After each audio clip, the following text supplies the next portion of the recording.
आजमगढ़ उप शिक्षा निदेशक संस्कृत विद्यालयों में की गई नियुक्ति की जांच करने पहुंचे।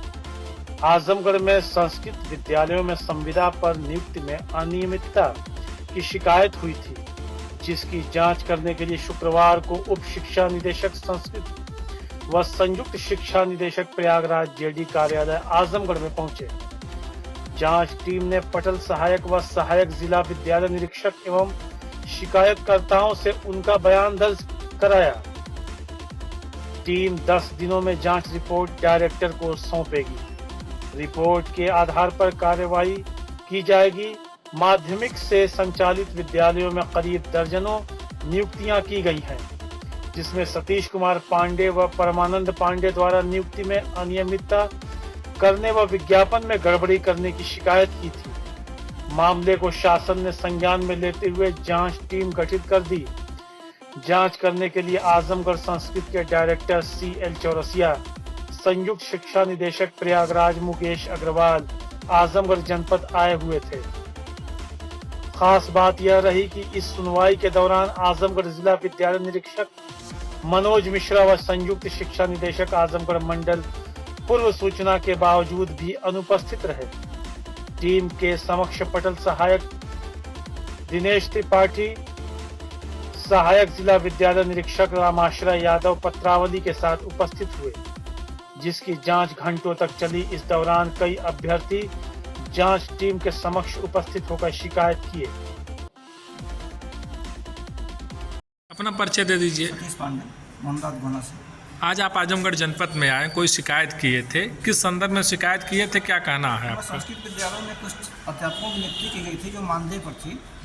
उसमें सुनने में आया था कि गलत तरीके से नियुक्ति की गई है और पैसे की भी लेन देन की गई है, जिसका ऑडियो क्लिप भी जारी हुआ है।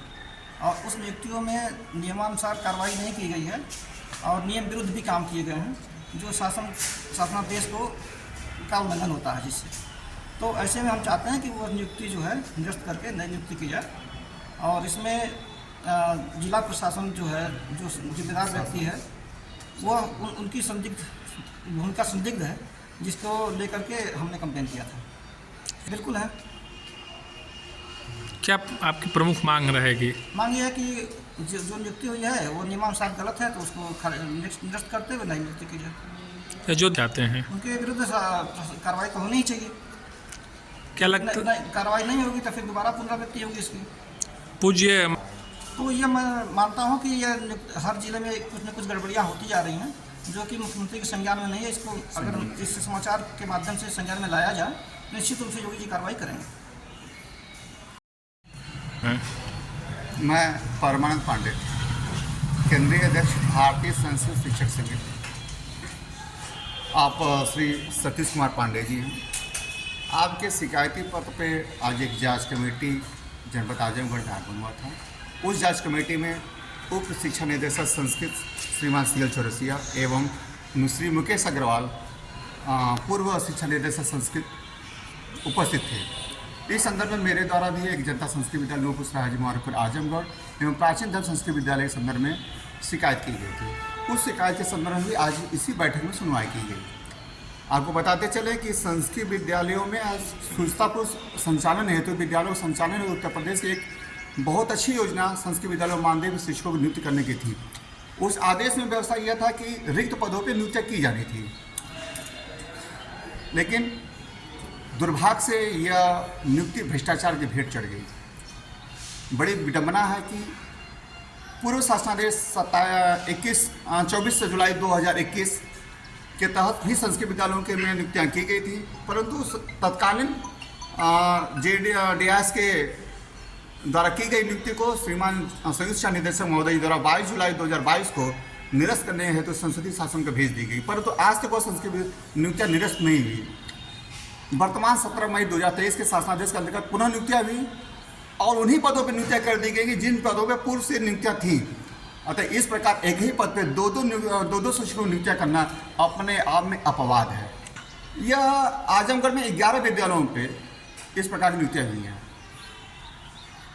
तो जांच में प्रमुख रूप से आप लोग क्या मांग रखे हुए हैं? जांच में प्रमुख रूप से हमारी मांग है कि जो अगर भ्रष्टाचार के नहीं, तभी परिस्थितियाँ ये थी कि कल एक बाबू का निलंबन हुआ, उसमें श्रीमान संयुक्त शिक्षा निदेशक महोदय जी लिखते हैं कि जांच में पाया गया कि इन नियुक्तियों में पैसे की लेन देन हुई है। अगर पैसे की लेन देन हुई है, उच्च अधिकारी द्वारा कहा जाता है किसी भी नियुक्ति में पैसे की लेन देन होता है तो वो उसमें सूचना नहीं रहती है। अगर सूचना नहीं है, योग्य शिक्षक नहीं है, पैसे के लेन देन पर नियुक्तियाँ हुई हैं, तो ये नियुक्तियाँ निरस्त हों और सूचनापूर्ण पुनः नियुक्तियाँ इस पदों पर की जाए। निश्चित तौर पे अभी कहीं सुनने में आया है कि जो इंटरव्यू लेने आए थे उन लोगों ने जो हस्ताक्षर किया था उसमें फिर बदल हुआ, फिर नाम बदले गए। पुरानी लिस्ट कुछ और थी, नई कुछ और लिस्ट हैं। फिलहाल हमने देखा नहीं है, सुनने में ऐसा आ रहा है। इस पर कहाँ से आए थे, कुछ जानकारी है? बड़ी विडंबना है कि संस्कृत शिक्षा परिषद नियमावली 2009 में लगभग 7 विषय संस्कृत के और 27 विषय आधुनिक विषय के, इतने विषयों के लिए 2 शिक्षक नामित किए गए थे, विषय विशेषज्ञ। ऐसे में कैसे सूचना हो सकती है? जो संपूर्णानंद संस्कृत विश्वविद्यालय वाराणसी से 2 एक्सपर्ट आए थे, मात्र 2 विषय के ही थे। ऐसे में 27 विषय और 7 विषय का लगभग 32-33 विषयों का साक्षात्कार सिर्फ 2 साक्षात्कार लोग कैसे ले सकते हैं? ऐसे में साक्षात्कार भी संदिग्ध है। मैं हरिशरण पांडे, प्रयागपुर भुवनामुली सेवानिवृत्त हो चुका हूँ, प्रधानाचार्य रहा हूँ।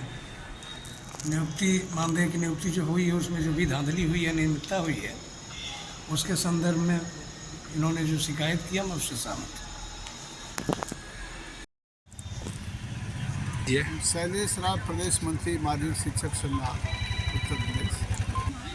देखिए, इसमें जो विनोद पांडे हैं, तो जब यहाँ रहे वह काफ़ी चर्चित बाबू, और यह न्यास के बारे में हम अभी नहीं कुछ कर सकते, क्योंकि मुझको नहीं लगता कि इनकी कार्यप्रणाली इस तरह का है कि इस तरह का किया जाए। लेकिन जब तक कोई स्पष्ट हमको न मिल जाए उदाहरण, भाई सुरेश भट्टाचार्य लिप्त है, लेकिन वो बाबू बदनाम पहले से रहा है और डीआई साहब को उस पर सजग रहना चाहिए था उस बाबू से। और उमाकांत यादव बाबू थे, उस समय भी उसकी यही हालत थी, उनके साथ था, कई बार सस्पेंड टर्मिनेट हुआ, उसको यहाँ आने ही नहीं देना चाहिए। मेन चीज़ यही हुआ। और नियुक्तियों का जहाँ तक सवाल है, नियुक्तियाँ जब हुई हैं कुछ न कुछ उस पर लगता ही आरोप है, तो उस पर हम ये चाहेंगे कि पूरी जांच हो जाए, उसके बाद ही कुछ कहा जाए।